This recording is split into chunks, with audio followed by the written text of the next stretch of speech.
Hi, I'm Alexi, this is Ellen, and we're here to talk to you about npm-filter, a tool for automating the mining of dynamic information from npm packages. So code repositories online have a wealth of static metadata that's readily available. So here's an example of a screenshot from the node package manager of the memfs package, so this popular package for JavaScript. From this page, you can already glean how many weekly downloads this package has, what are the dependencies and the dependents.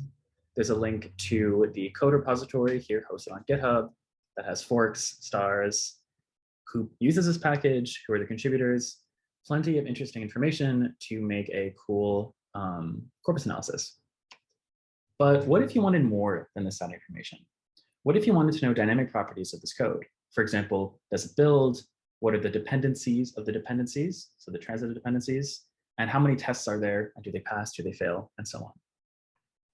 So that's where we come in. So our tool, npm-filter, gets properties about the code that you can only get from actually running it. So for each repo or package that you want to analyze, first it clones the repo. So if you pass it an npm package name, it web scrapes the package page to get the repo link.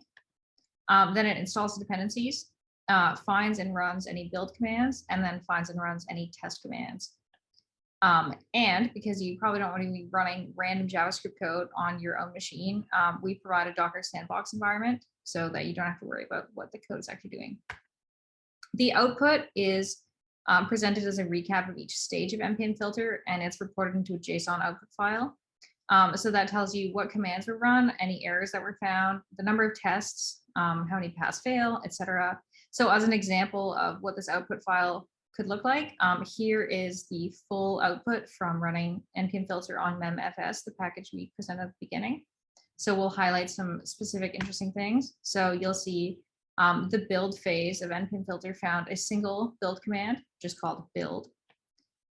Then as an example of one of the test commands that we found, there's a command called test.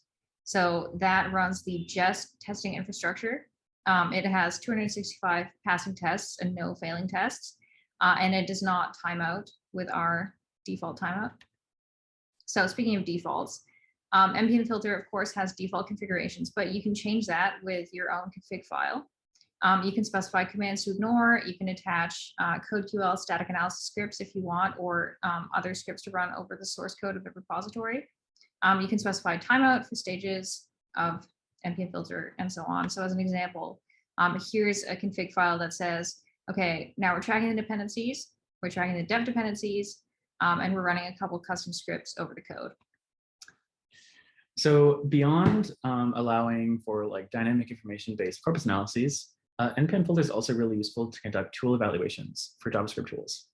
So in episode 21, we were involved in this paper called the Synchronizer, which is essentially a refactoring tool for JavaScript. To do the evaluation for this tool, we wanted to have a list of projects that had test suites that had only passing tests so that we could apply the refactoring and compare the behavior of the test suite before and after. So npm-filter was super useful in taking our initial list of 50,000 projects that matched or that had some asynchronous JavaScript code, filtering that down to 14,000 that had the code pattern we were looking for, and then further filtering that to some 200 packages that had test suites that all passed. And this made our evaluation way easier. So our code is, of course, open sourced. You can find us on GitHub, Docker Hub, and Zenodo. And thank you for your time. Yay.